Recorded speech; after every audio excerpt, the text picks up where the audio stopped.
In the winter of 1887, inside a farmhouse positioned on the edge of Harlan County, Kentucky, a crew of men who had been hired to renovate an old stone hearth stopped their work around mid-morning and refused to re-enter the building.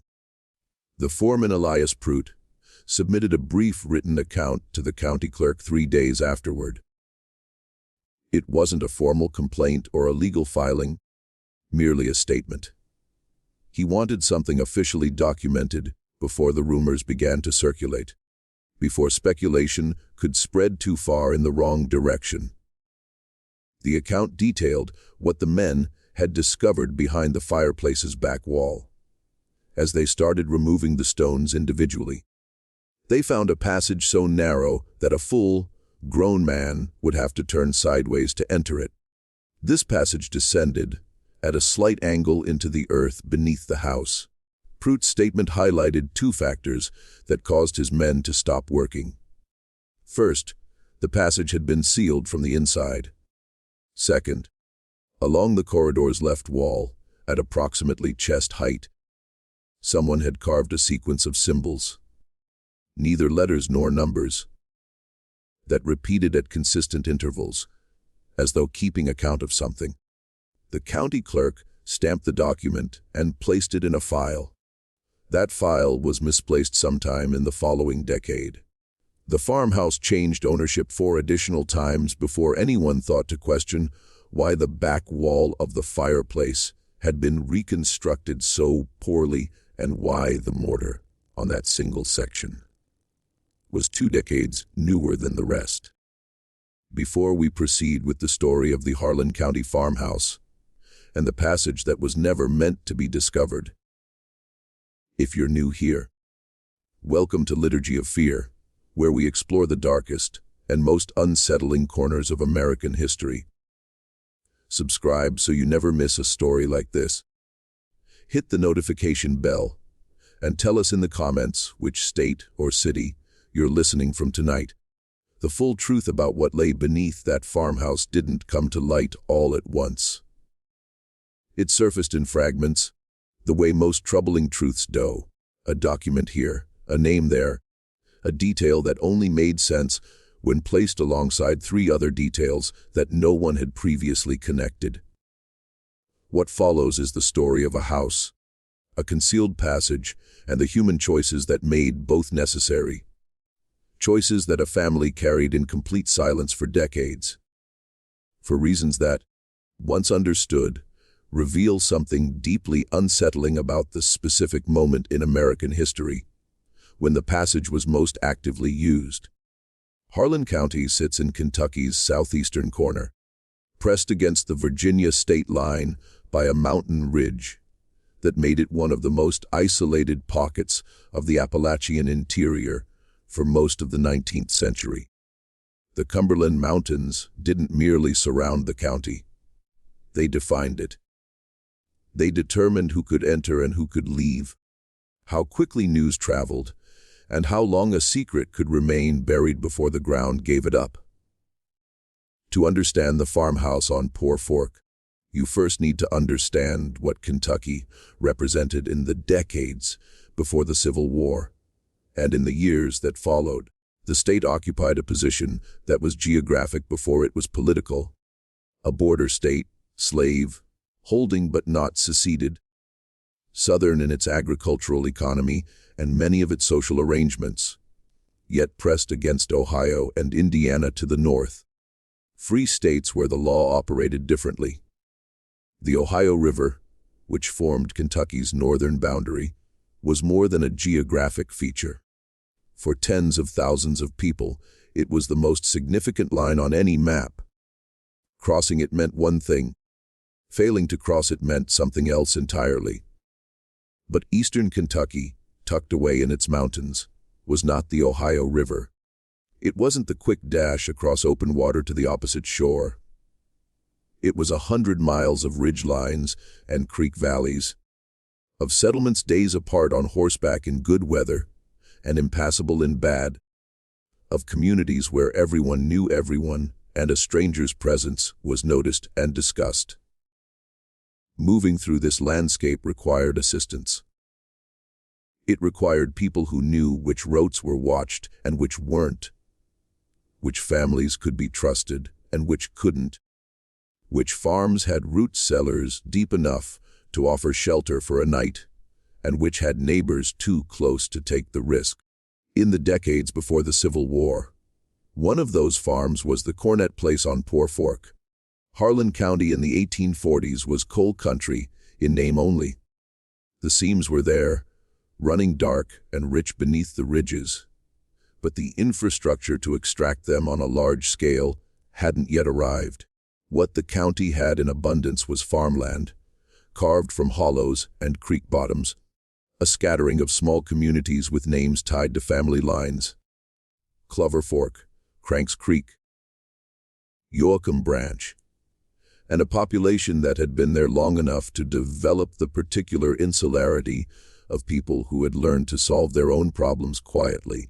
There was a legal system, courts, sheriffs, and county records, but the law as it operated in the mountain hollows wasn't always the same law that appeared in the statute books. Everyone understood this, and most people preferred it that way. The farmhouse itself was a log and stone construction common to the region. 2 main rooms on the ground floor, a sleeping loft above reached by a ladder, a root cellar dug into the hillside behind the kitchen, and a large central fireplace built from fieldstone that served as the house's primary heat source through the brutal Appalachian winters. The winters in Harlan County in the mid-19th century were serious affairs. Not the kind of cold that inconveniences, but the kind that kills livestock and splits wood left unattended on the porch. That drives the temperature inside an unheated room below freezing by midnight. The fireplace wasn't decorative. It was the heart of the house in the most literal sense. Everything in the interior of that building was arranged in relation to it. The farm had been established sometime in the early 1840s by a man named Absalom Cornett, who had come south from Letcher County with his wife, Margaret, and 2 younger brothers whose names appear in the deed records as co-signatories, but who vanished from the county's official record within 5 years of the property's establishment. There's no definitive explanation for the brothers' disappearance from the documentary record. They may have moved to other counties. They may have died. Whatever happened to them, they don't reappear in Harlan County records after 1847. Neither Absalom nor Margaret ever explained their absence to anyone who committed the explanation to paper. Absalom Cornett wasn't, by the surviving accounts, a remarkable man. He paid his taxes without dispute. He attended the Baptist congregation at Clover Fork with enough regularity to be considered a member in good standing. Not a zealot, but present, which in that community carried its own significance. He had a reputation among his neighbors as a careful farmer and a fair trader, someone you could deal with and not feel cheated afterward, which was the highest form of praise available in a community where most transactions were conducted on trust and handshakes. His word, people said, was the kind of word that stuck. His wife, Margaret, née Bray, came from a family that had been in Letcher County since before the Revolution, and she brought to the marriage a practicality that several contemporaries noted in letters and diaries of the period. She was described in one such letter written by a neighboring woman named Celia Fugate to her sister in Virginia as, "Oh, a woman who does not speak, unless she has something worth saying," which makes her words count double.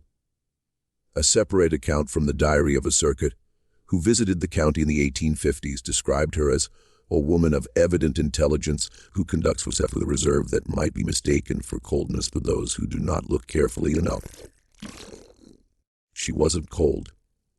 The subsequent history of the Cornett farm makes this abundantly clear. The similarly farmed the Sussepies. She was careful. There's a significant difference, and it matters enormously to what follows. The couple had 3 children who survived to adulthood, a son named Hiram, born in 1844, and 2 daughters, Lavinia and Ruth, born in 1847 and 1851, respectively. By the time the Civil War came to Kentucky in earnest, and in Harlan County it came hard, with the county's loyalties split down the middle in ways that persisted as a source of violence, long after the official fighting stopped.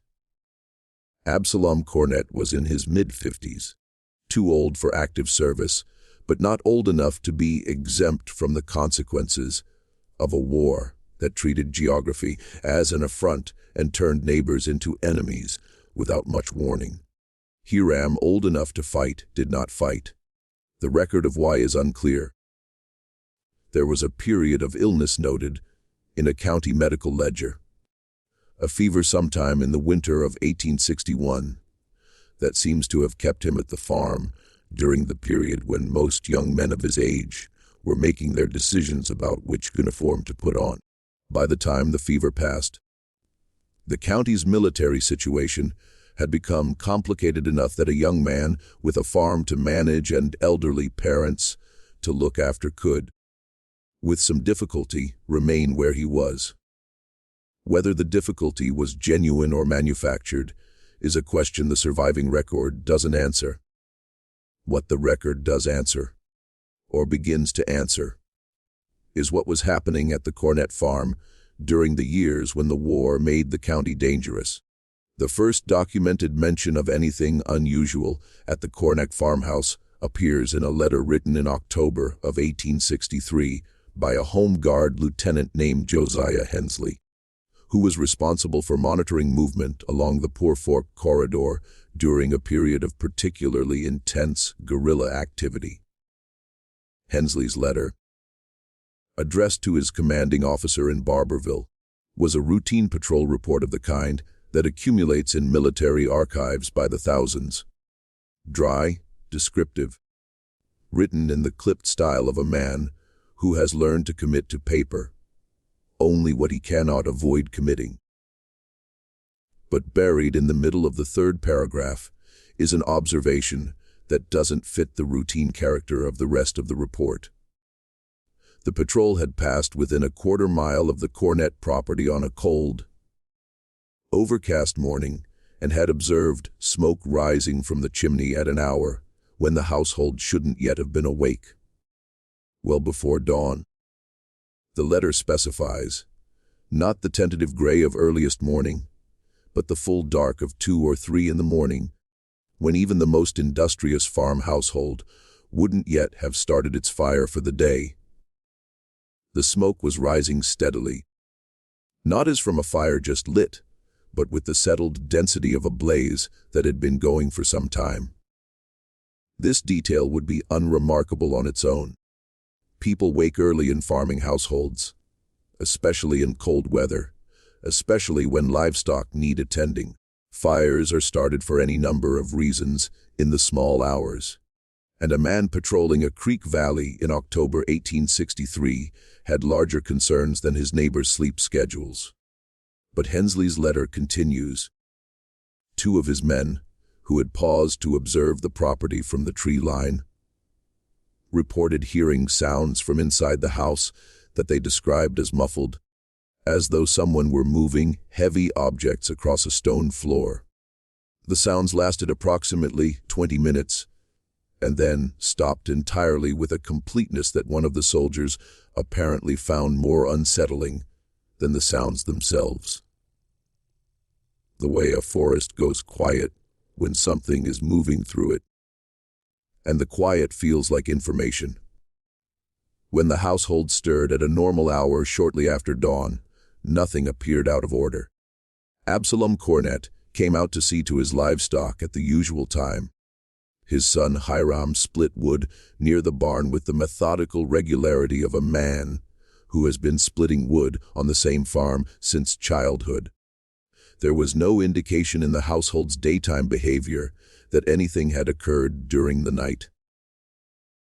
The fire in the hearth, visible through the window when the door was briefly opened, was burning at the modest level appropriate to a household beginning its morning.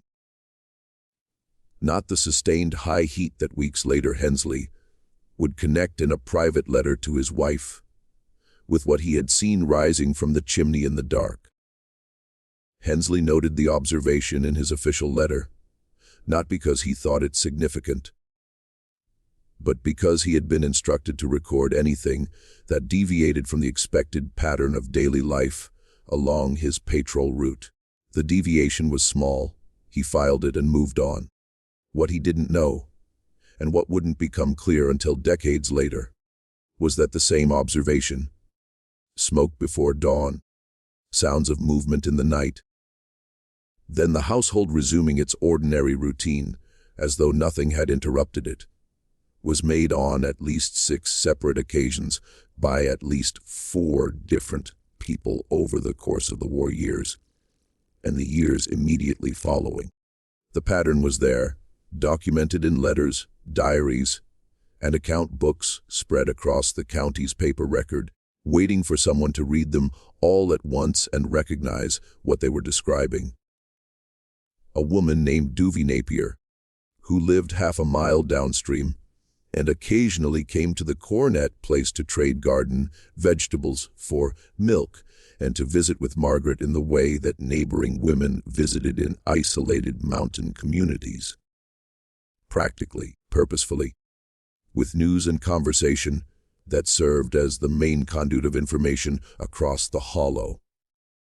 Mentioned in a letter to her daughter that she had twice arrived at the farm in the very early morning and found signs that the fire had been burning through the night.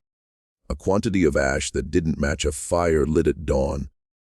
A hearthstone still warm to the touch in a way that suggested hours of sustained heat, rather than the modest morning blaze she could see at the time of her arrival, and more tellingly, a layer of wood smoke smell in the main room that clung to the curtains and rough, hewn furniture, with a persistence that spoke of hours of burning, not minutes. Duvie Napier hadn't asked Margaret Cornett about this. She had noticed it, cataloged it in the private ledger that women of her time and place maintained in their minds for information that might someday matter, and said nothing. "I did not think it was my place to ask," she wrote to her daughter in a letter that the daughter apparently kept, and that eventually found its way into the county historical records. And Margaret did not offer, and we went on talking about the garden and about Ruth's cough, which had been worrying her all month. A traveling Methodist preacher named Orville, diary under an entry dated March of 1865 that he had spent a night at the Farmhouse during a cold snap and had been disturbed from his sleep by sounds he couldn't identify. Not the ordinary settling of a log house in cold air. Not the sounds of animals shifting in the barn or the creak of a loft ladder, but something he described with apparent discomfort as a kind of rhythmic dragging, persistent, below the level of the floor. It had lasted, he estimated, the better part of an hour, and had then stopped as abruptly as it had begun, replaced by a silence that somehow felt different from the silence that had preceded it. Denser, more deliberate. He had said nothing about it to his hosts in the morning. He wrote because he couldn't be certain it hadn't been a dream, and because the Cornetts were generous people who had given him supper and a warm place to sleep at no charge. And he didn't wish to seem ungrateful by implying that something in their house had disturbed his rest. But he had written it down. That was the thing about Orville Tate. He was a man who wrote things down, and the writing down meant they survived. The last documented wartime observation came from a source that might seem unlikely. A Confederate irregular named Wade Sizemore, who was captured near Clover Fork in the summer of 1864, and who, during the subsequent interrogation by Home Guard officers, made a reference to the Cornett farm that the interrogating officer noted, but didn't follow up on. Sizemore had been moving through the county collecting intelligence about Union sympathizers and their activities. And in the course of that work, he had developed a conviction that the farm on Poor Fork was being used for something beyond ordinary farming. He couldn't specify what. He had observed lights moving at odd hours. He had on one occasion heard voices, low, brief, quickly hushed, from within the farmhouse at a time when he had counted the household members visible through the window and found the count too low to account for everyone who must be inside. But he had no evidence of a specific offense, and the Home Guard officers were more interested in his military activities than in his suspicions about a farm in a hollow. The reference was noted, and the conversation moved on. The war ended. The silence that follows large-scale violence is never as quiet as it sounds from a distance. In Harlan County, the years after Appomattox were marked by the kinds of violence that official histories tend to categorize as lawlessness, but that the people who lived through it understood as the continuation of wartime grievances by other means. Old scores were settled, old alliances frayed. The men who had fought on different sides found themselves neighbors again, and the adjustment wasn't always peaceful. There were shootings, burnings, men who disappeared into the mountains and were never looked for very hard, because everyone understood, on some level, why they had gone. It was in this atmosphere, charged, suspicious, memories long and grudges longer, that the Cornett farmhouse passed through its most consequential period. And it was in this period that a man named Clarence Duff entered the story. Clarence Duff wasn't from Harlan County. He had come down from Pike County sometime in the early 1870s, drawn by the prospect of work and, some said, by the particular anonymity that a man can find in a community where he has no history. He was somewhere in his mid-30s when he arrived. A wary, watchful man with calloused hands and eyes that people described as the kind that measured things. He had a trade. He was a stonemason and a competent carpenter, which made him immediately useful in a county that had been neglected during the war years and was working through a backlog of repairs that peacetime hadn't yet resolved. He rented a room from a widow named Sally Gentry in the settlement at Clover Fork, kept to himself in the way that strangers keep to themselves when they're trying to establish a reputation for reliability rather than sociability, and found work quickly. His manner wasn't unfriendly. People who dealt with him on work matters found him capable and honest. He gave you what he said he would give you in the time he said it would take, and he didn't pad his accounts. But there was something about him that prevented easy intimacy, a quality of held backness that some people found merely reserved, and others found evasive, depending on their disposition and their particular antenna for the distance that some men carry. He attended church irregularly. He didn't drink, which in the 1870s was unusual enough to be noted. He had no visible connections to anyone in the county before his arrival, and in the years he spent there, he formed no close friendships that anyone could identify. His connection to the Cornett farm began in the spring of 1873, when Absalom Cornett, by then a man in his mid-60s, slowing down noticeably, increasingly dependent on hired labor for the heavier work, contracted with Duff to repair the farmhouse's stone foundation on the eastern wall, which had settled unevenly over 30 years and was beginning to pull away from the main structure in a way that would eventually threaten the integrity of the wall above it. The work was expected to take 2 weeks. It took 6. Duff's extended presence at the farm was explained at the time by the extent of the damage, which turned out to be greater than the initial inspection had suggested, and by several days of steady rain that made certain tasks impossible. Neither explanation was false, but neither explanation was complete. What wasn't explained, and what became a subject of considerable retrospective interest after subsequent events, was why Absalom Cornett paid Clarence Duff not purely in cash, the usual arrangement for contract labor, but in a combination of currency and something that appeared in no invoice and left no clear paper trail.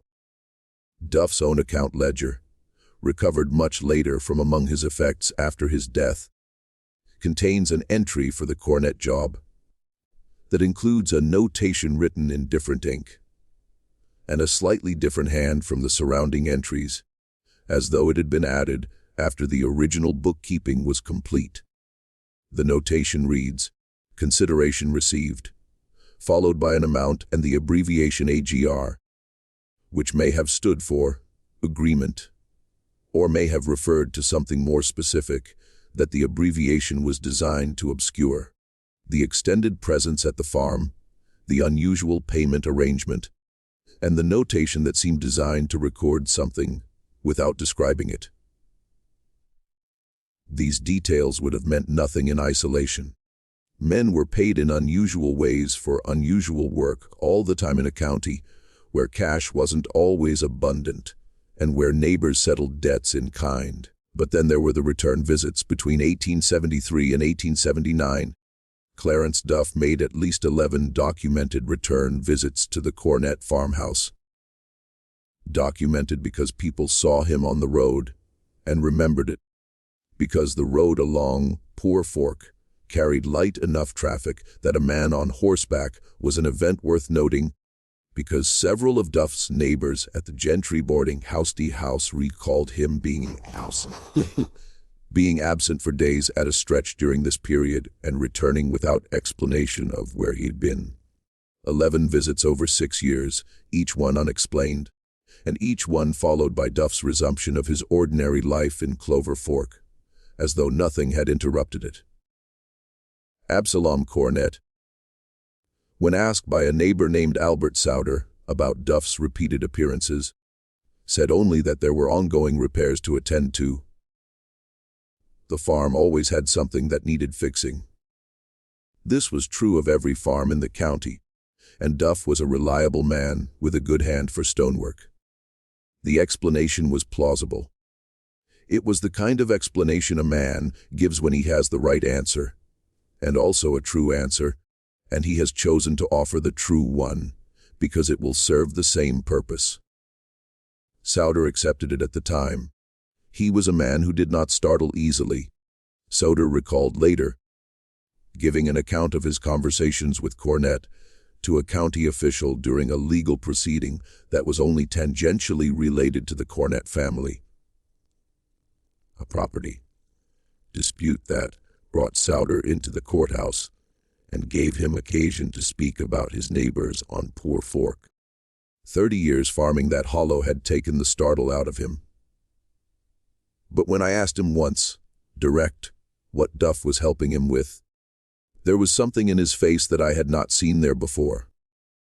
I cannot call it fear, exactly.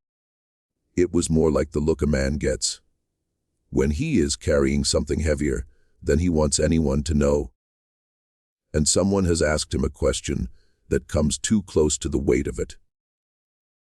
The observation stayed in the courthouse record.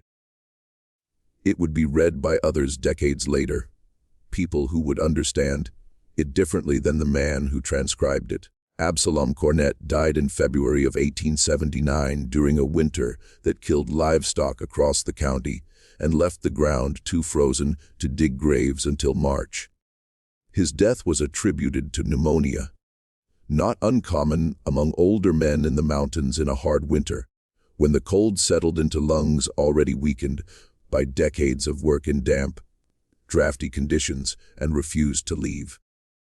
His death wasn't considered suspicious at the time, and there's no surviving evidence that it was anything other than what it appeared to be. He was buried in the family plot on the hillside above the farm in early March, when the ground had thawed enough to receive him. in a service attended by perhaps 30 neighbors and the minister from Clover Fork.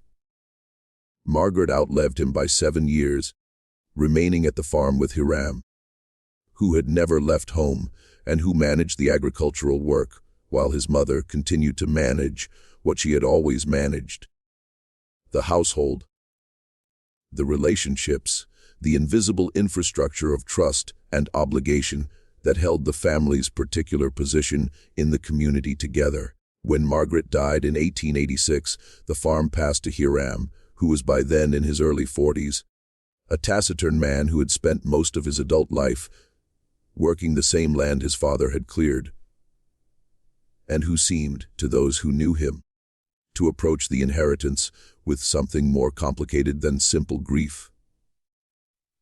Something that looked, to the more perceptive of his neighbors, like the expression of a man who has accepted a burden that he didn't fully choose and doesn't know yet whether he will be strong enough to carry it the way it needs to be carried. It was Hiram Cornett who hired Elias Pruitt and his crew in the winter of 1887. And it was Hiram Cornett who gave Pruitt what appeared to be a straightforward assignment: repair and repoint the farmhouse's main fireplace, which had developed cracks in its mortar after 2 hard freezes in succession. The kind of cracking that spreads from season to season if it isn't addressed, and that will eventually compromise the entire structure.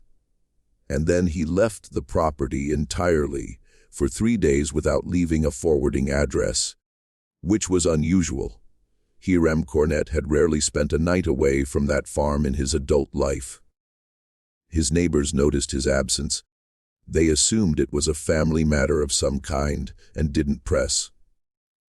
When Pruitt's crew began removing the damaged stones from the fireplace's back wall, they expected to find rubble infill and clay beneath.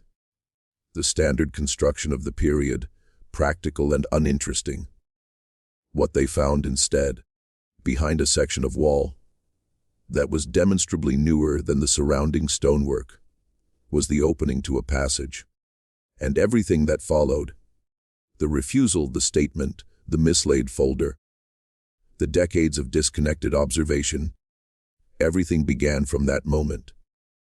The passage, as Pruitt described it in his county clerk's statement, was approximately 30 inches wide and perhaps 5 feet tall at its entrance, generous enough for a grown person to enter while crouching and moving sideways, but not built for comfort.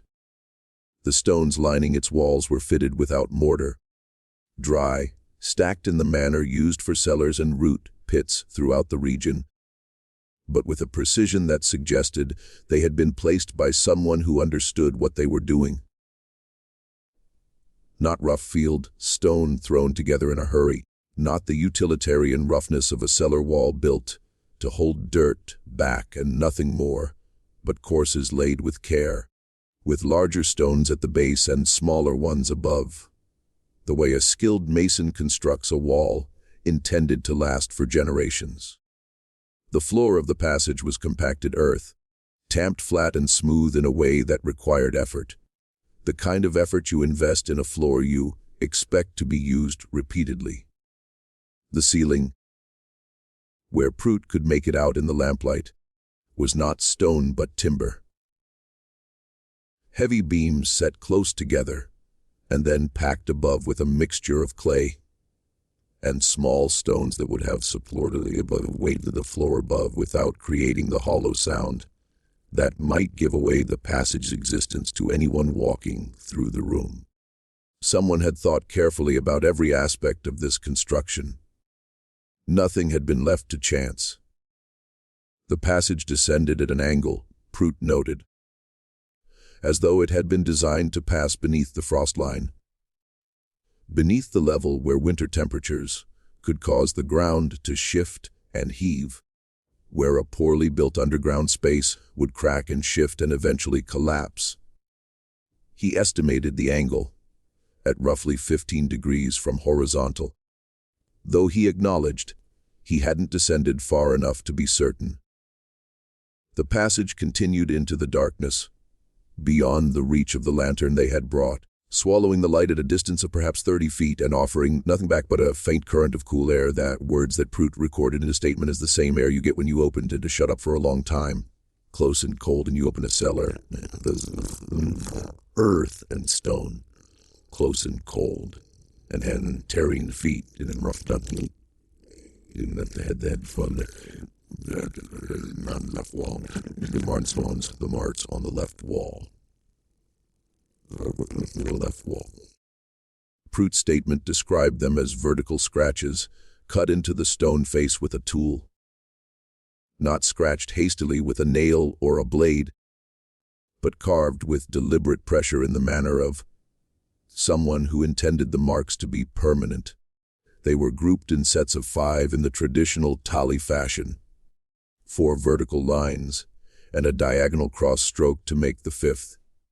The same system used by anyone keeping account over time. They repeated at intervals of roughly 18 inches along the wall.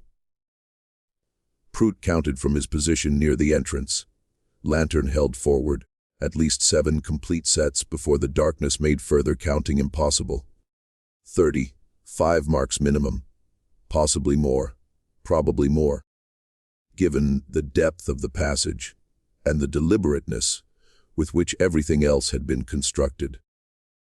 He and his men stood at the entrance to the passage and looked at it and said nothing for a while.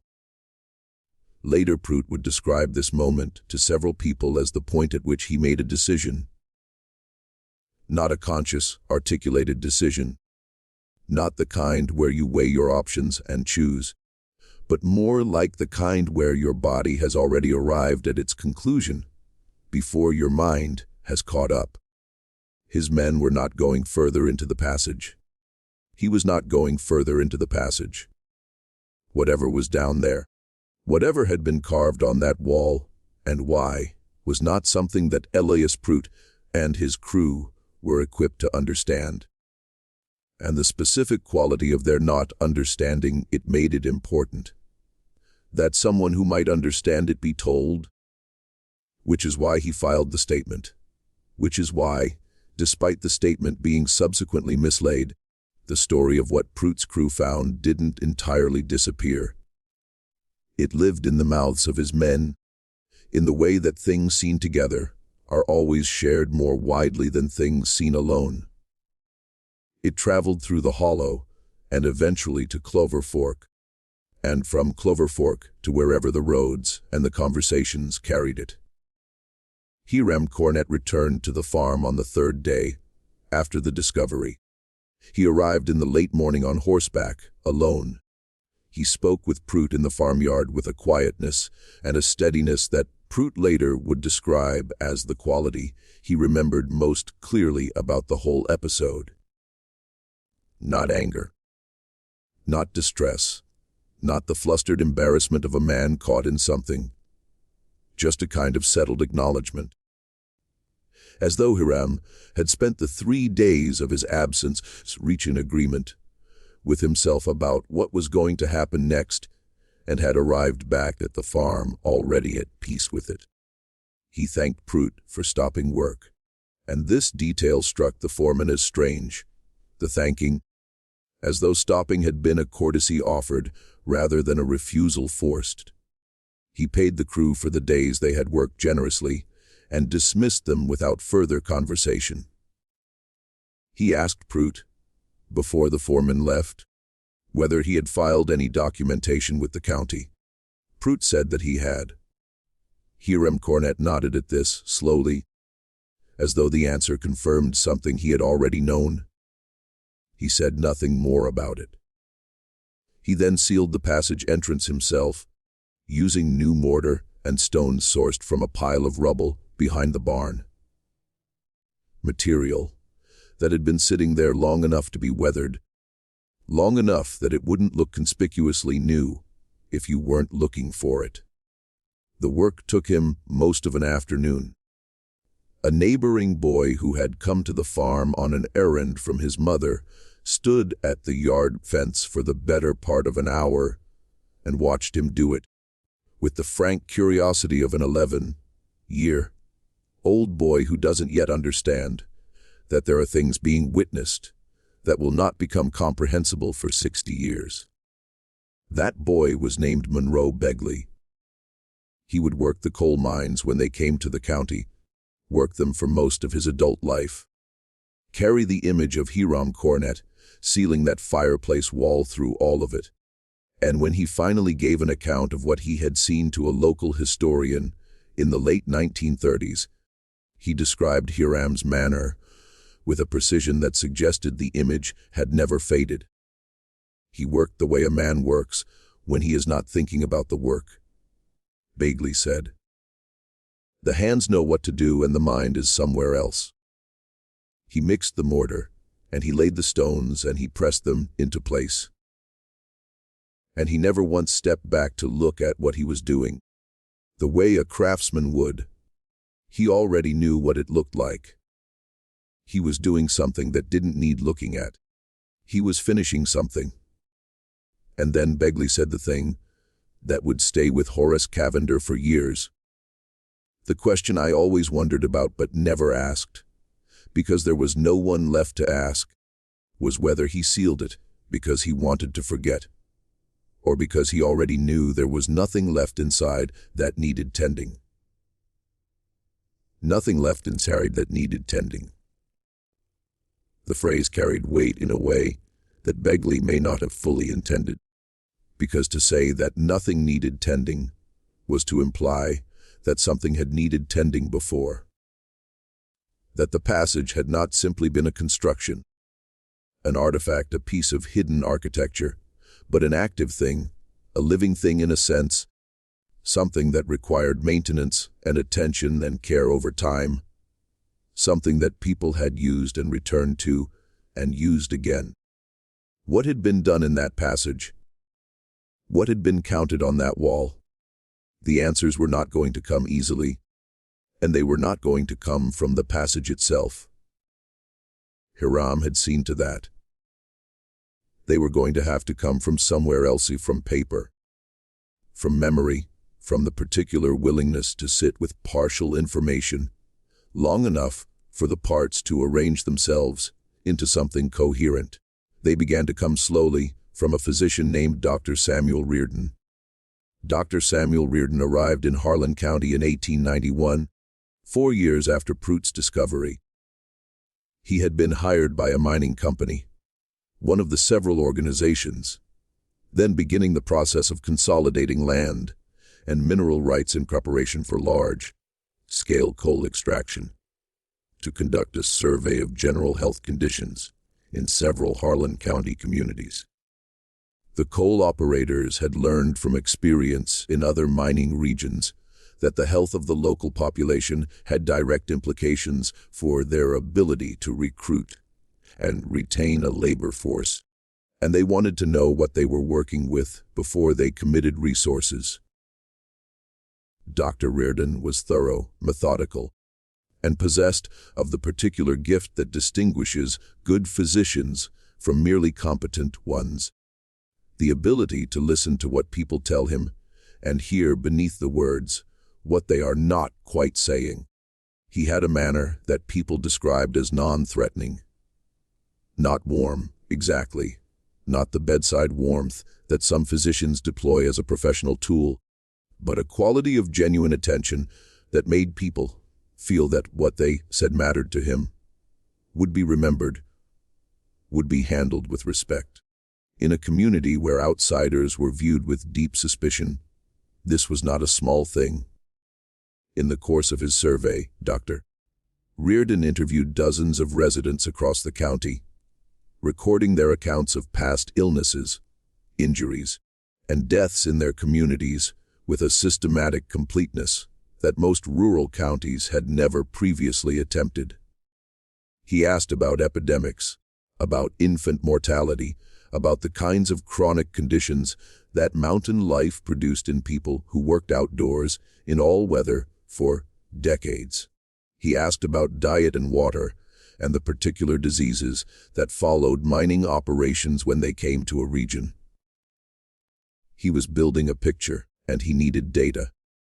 It was in this capacity that he first encountered, in a conversation with an elderly woman named Priscilla Boleyn, a piece of the Cornett story that had never been committed to official record. Priscilla Boleyn was in her late 60s when Dr. Reardon visited her, which put her birth date in the 1820s. Old enough to have adult memories of the antebellum period. Old enough to have lived through the war as a woman who understood what she was watching.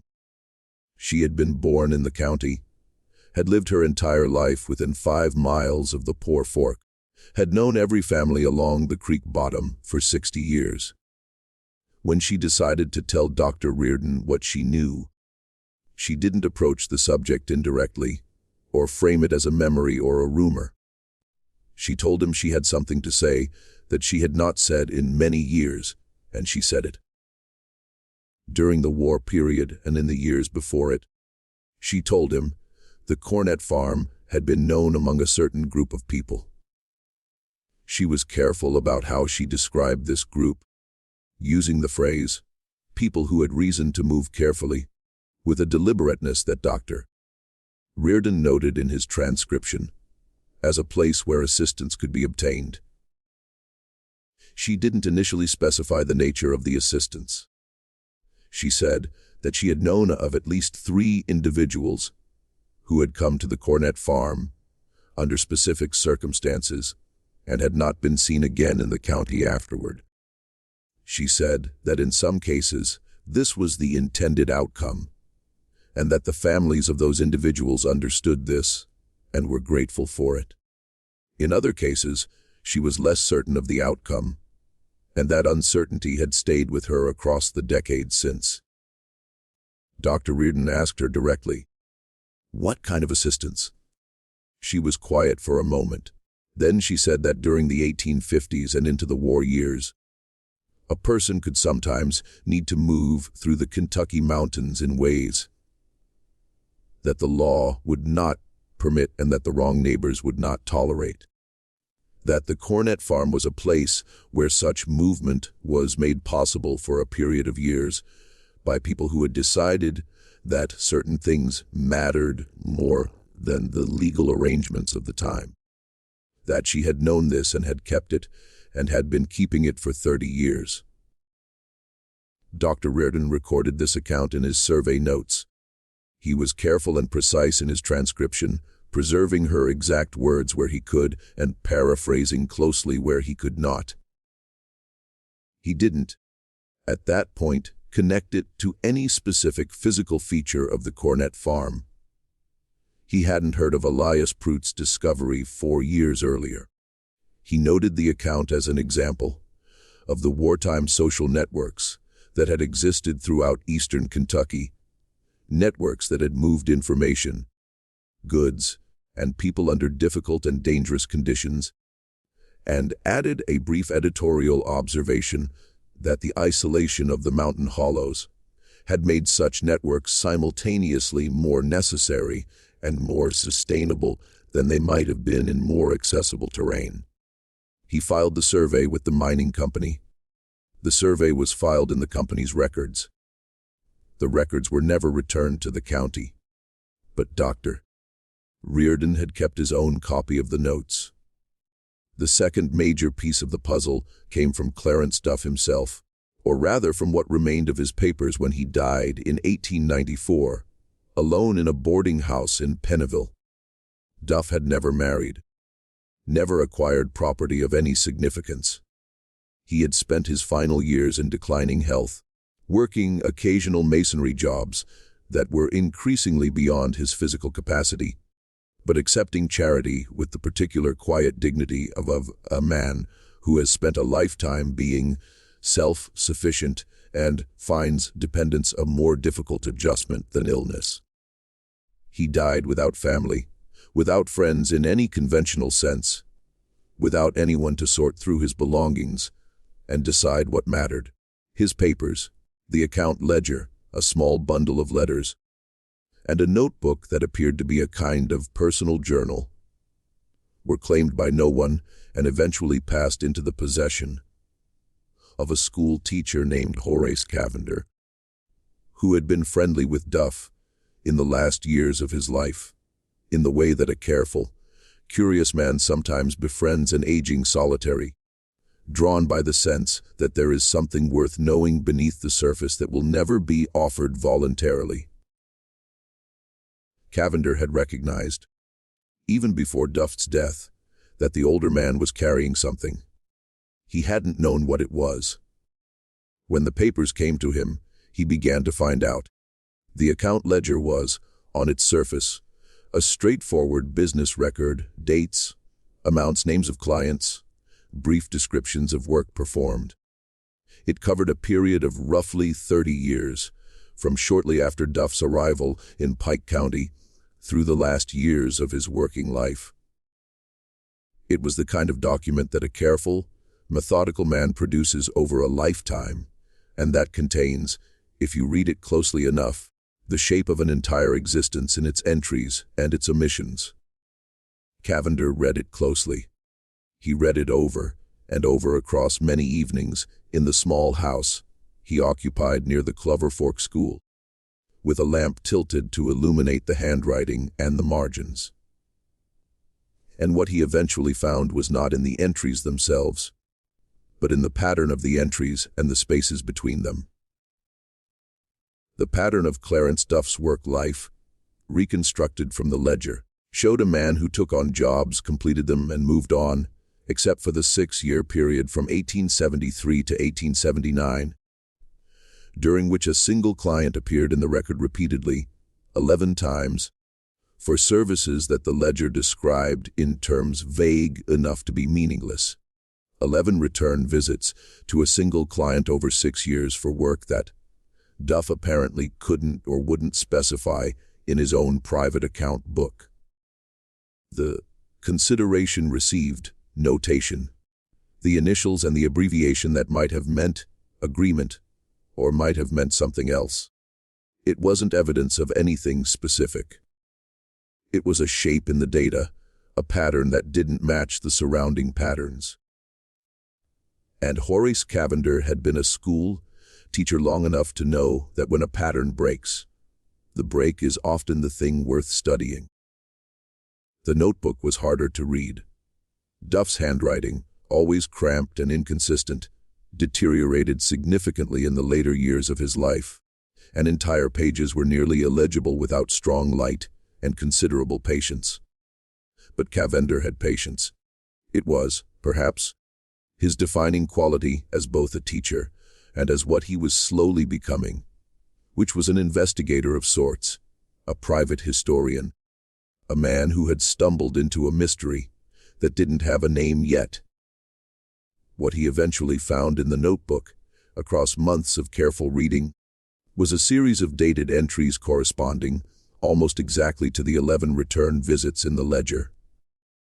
The entries were brief, written in a kind of compressed notation that seemed designed for Duff's own use rather than for any reader who might come after him. They contained directions, geographic directions specific to local landmarks that Cavender recognized, and time estimates, and what appeared to be the number of stops on a route, expressed as numerals without further explanation. And in several entries, a notation that appeared to be a county, numbers written at the end of the entry in a different ink, sometimes with a plus sign followed by a smaller number, as though adding something to a running total. Cavender reconstructed the running total as best he could from the entries, where the numbers were legible. The total at the end of the last entry he could date was somewhere in the high 80s or low 90s. He couldn't be certain. The handwriting was bad and the ink was faded. But the implication of a running total, a number being maintained, added to across visits, tracking something that accumulated over time, was clear enough.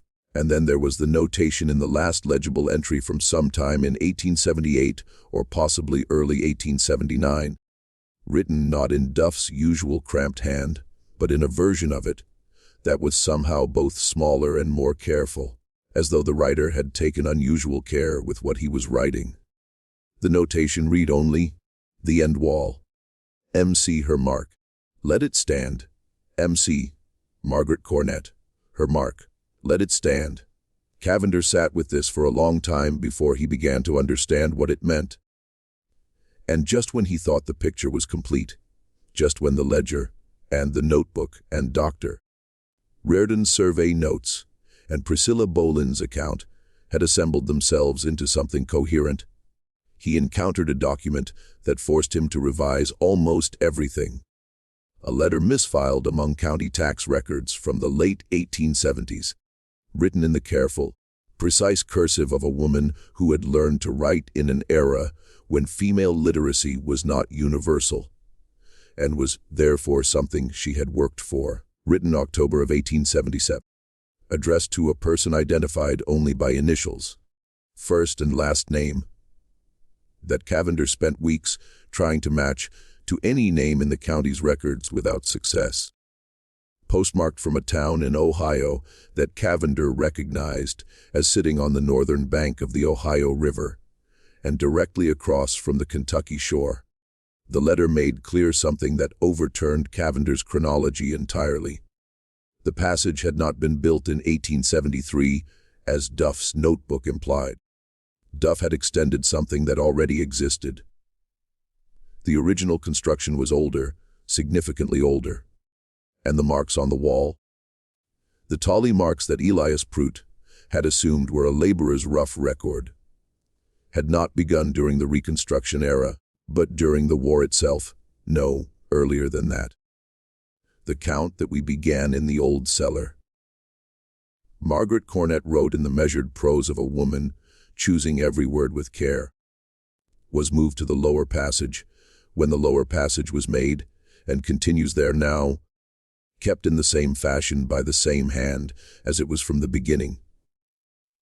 There are those who would call such keeping a vanity. I call it what it is, the only monument that was possible, and the only one that was wanted. The only monument that was possible, and the only one that was wanted. Cavender read the sentence 3 times before he reached for his pen. The woman who could explain it was named Hattie Farler. She was in her late 80s when Cavender found her, or rather when she found him. Having heard, through the communication network, of an isolated mountain community, that someone was asking questions about the Cornett place, about the passage and the marks, and Clarence Duff's return visits. She sent word through an intermediary that she would speak with him.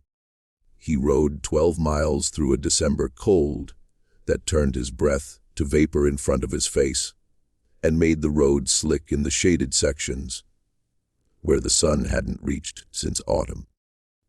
She lived at the head of a creek called Martin's Fork in a small house that had the settled, organic quality of a building that has never been separated from the person who occupies it. The house smelled of wood smoke and dried herbs and the particular mineral smell of stone walls in cold weather. She was seated close to the fire when he arrived, wrapped in a quilt, with the stillness of a very old person who has learned to conserve energy the way a fire conserves itself in a low burn. Contained, steady, nothing wasted. She didn't ask him what he knew. She asked him what he thought he knew.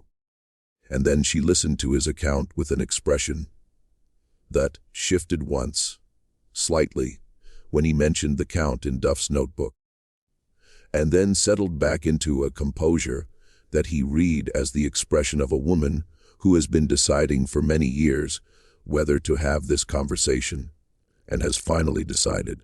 You have most of it, she said. Not all of it. The part you are missing is the beginning. The beginning, she told him, was not Clarence Duff, and it was not 1873, and it was not even the Civil War. The beginning was Margaret Cornett, and it was the late 1840s. And it was a decision that Margaret had made before the farmhouse on Poor Fork was more than a few years old. Margaret Bray had grown up in Letcher family that straddled the particular moral geography of eastern Kentucky in the antebellum period. Not slaveholders themselves, not poor enough to be entirely outside the slave economy, but connected by geography and trade to both the institution and to the complex of people who opposed it. She had grown up knowing that certain things were done. Rather, she had grown up knowing that certain people moved through the mountains in waves that required assistance, and that the assistance was given by those who were willing to give it at personal risk and without public acknowledgement. When she married Absalom Cornett and moved to the Poor Fork farm in the early 1840s, she arrived with an understanding of what the farm's location made possible and a very clear intention about what she was going to do with that possibility.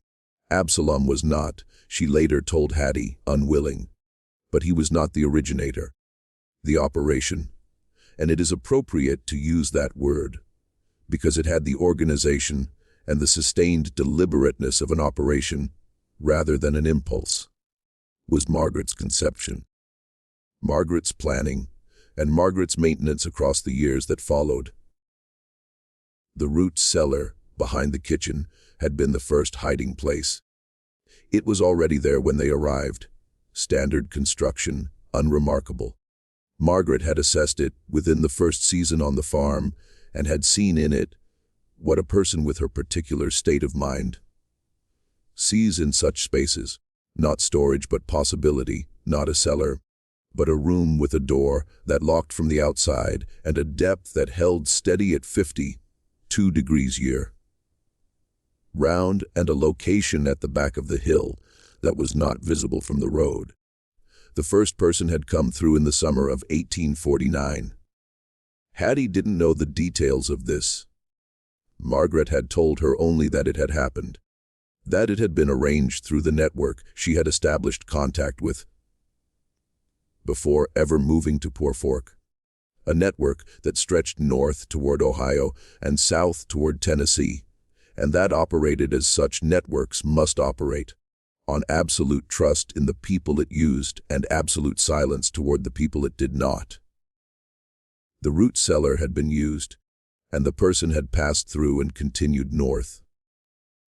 And when they were gone, Margaret had taken a nail and made a mark in the cellar wall, not from any dramatic impulse, not from sentimentality, but from the same practical cast of mind that made her note everything that mattered and record it, in whatever way was available.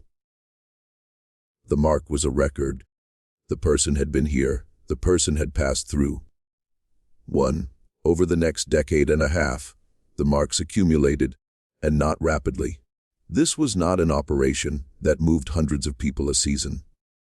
It was careful, irregular, organized around the specific circumstances of the individuals involved, and the current danger level on the various routes.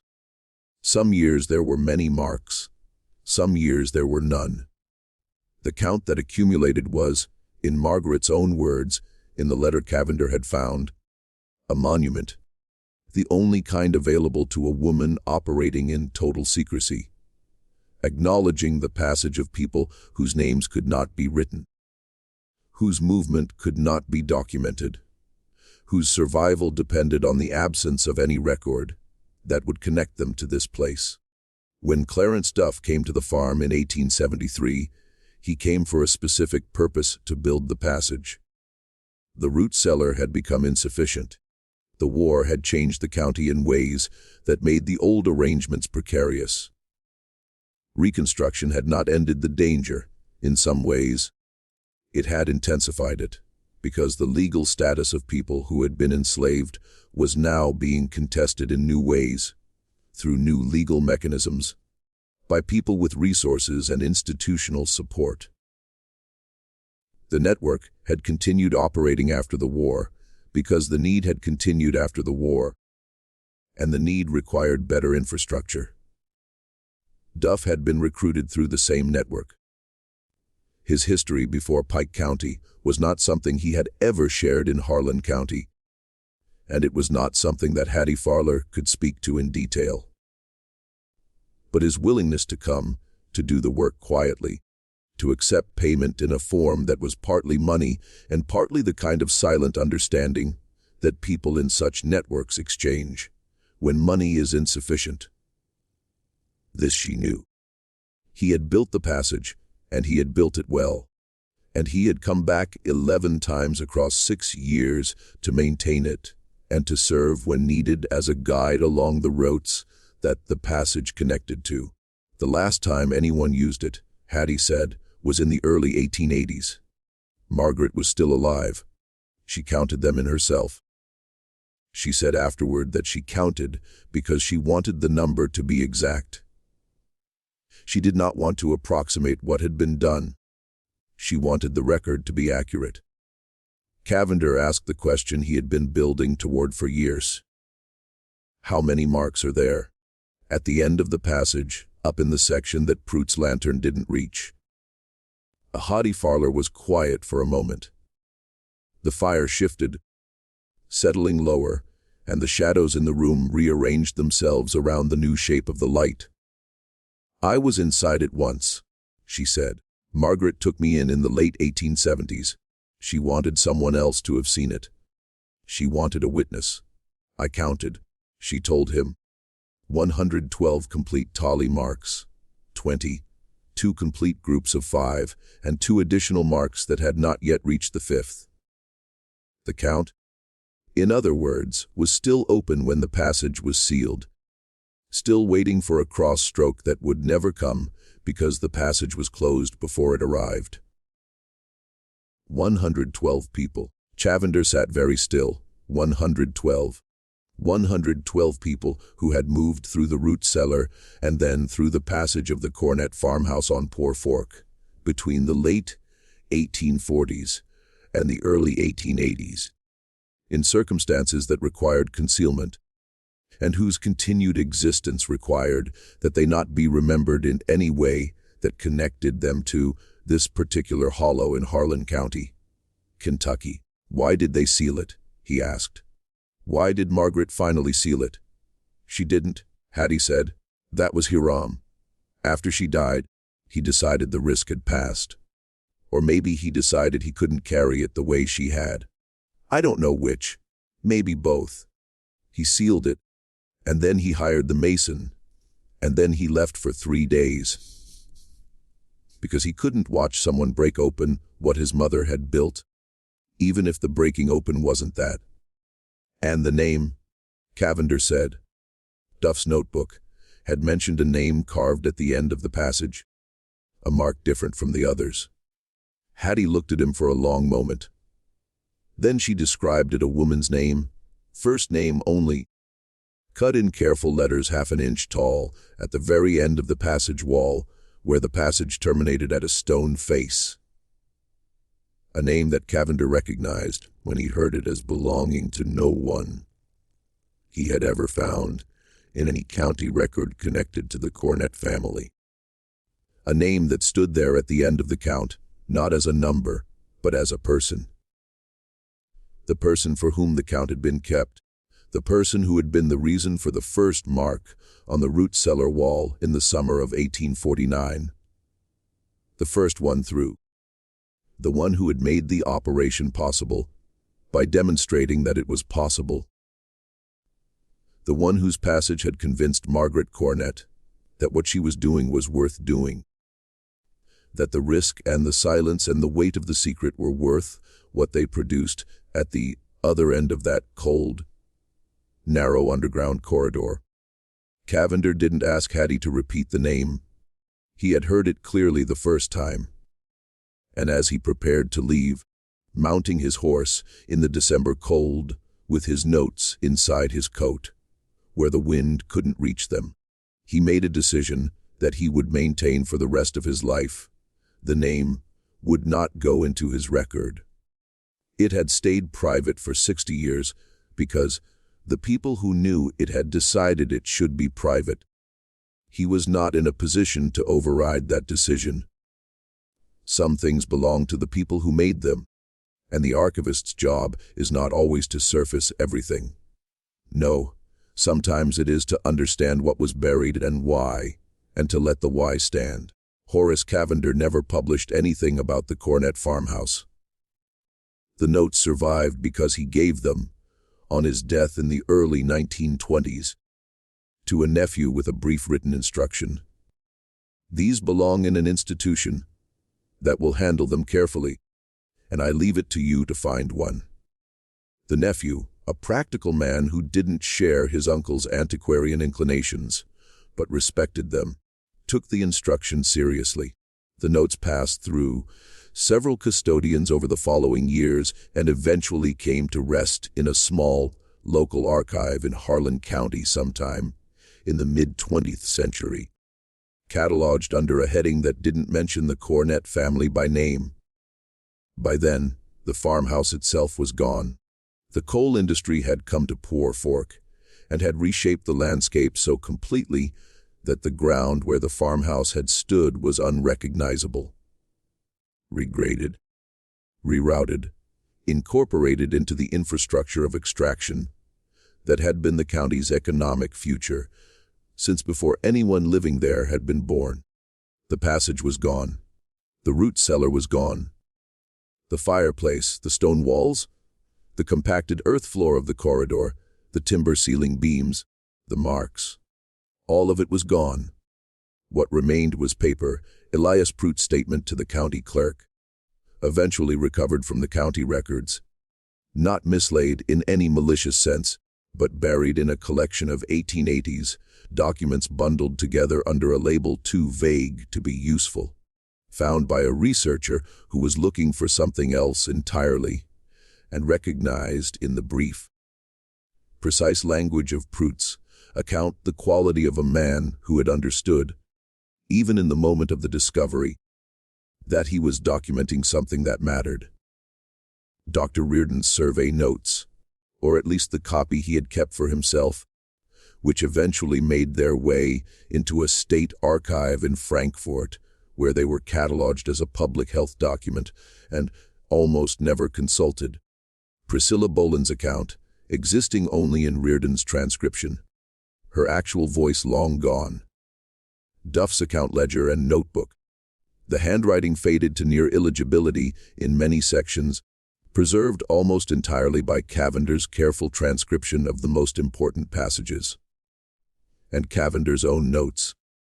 The reconstruction, the reasoning, the months of patient connection, making that had assembled the individual pieces into something approaching a complete picture.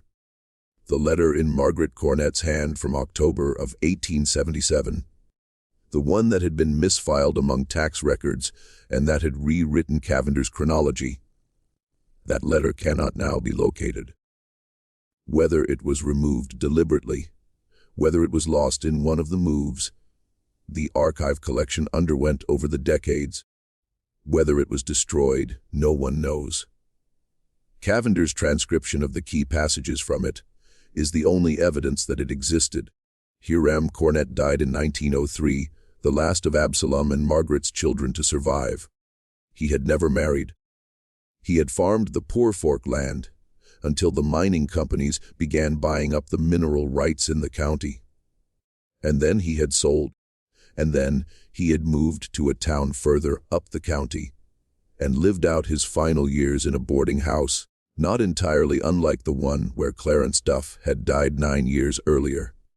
He left no papers. If he kept a journal or wrote letters that contained anything about what he knew, those documents have not been found. He was buried in the same hillside plot as his parents, in the years before the coal operations reached that section of the hollow, and changed everything around the graves, without disturbing the graves themselves. The count was 112, as Hattie Farler had told Cavender. 112 people who passed through the root cellar, and then through the passage across more than 30 years, in circumstances that required absolute concealment. 112 marks on a wall that no longer exists. The 112 people whose destinations were not recorded, whose subsequent lives cannot be traced to this particular hollow, who entered the passage carrying whatever they carried, and emerged somewhere on the other side of the Kentucky mountains, into whatever came next. Whether they found what they were looking for is not a question that the Cornett farmhouse's history can answer. The marks recorded their passage, not their destination or their fate. Each mark said only, someone was here, someone passed through, someone was counted. The silence that surrounded the operation, the deliberate, sustained, multi-generational silence of everyone who knew, was not, as has sometimes been assumed about such silences, a silence born of shame. It was the silence of protection. Protection for the people who had been moved through the passage, some of whom might still have been in positions of vulnerability decades after the passage was sealed. Protection for the network that had made it possible. For the people at other points along the routes who had taken the same risks and made the same choices and were owed the same discretion. Protection for the operation itself against the retrospective judgment of a post-war society that was still, in many of its legal and social arrangements, working out what it actually believed about what had been done and who had the right to do it. Margaret Cornett had chosen the record over the recognition. She had understood, perhaps from the very beginning, from the moment she put the first mark on the root cellar wall in the summer of 1849, that the recognition was not possible and was not the point. The marks were not for posterity. They were not for history. They were for the count itself, for the accuracy of the count, for the fact of 112 being exactly 112 and not an approximation. They were, as she had written in the letter that Cavender found, and that no one can now find, the only monument that was possible, and the only one that was wanted. And then there is the name at the end of the wall, the name that Horace Cavender heard from Hattie Farler on a December afternoon at the head of Martin's Fork, and that he chose not to record, and that died with both of them. It is possible that someone, somewhere, knows that name.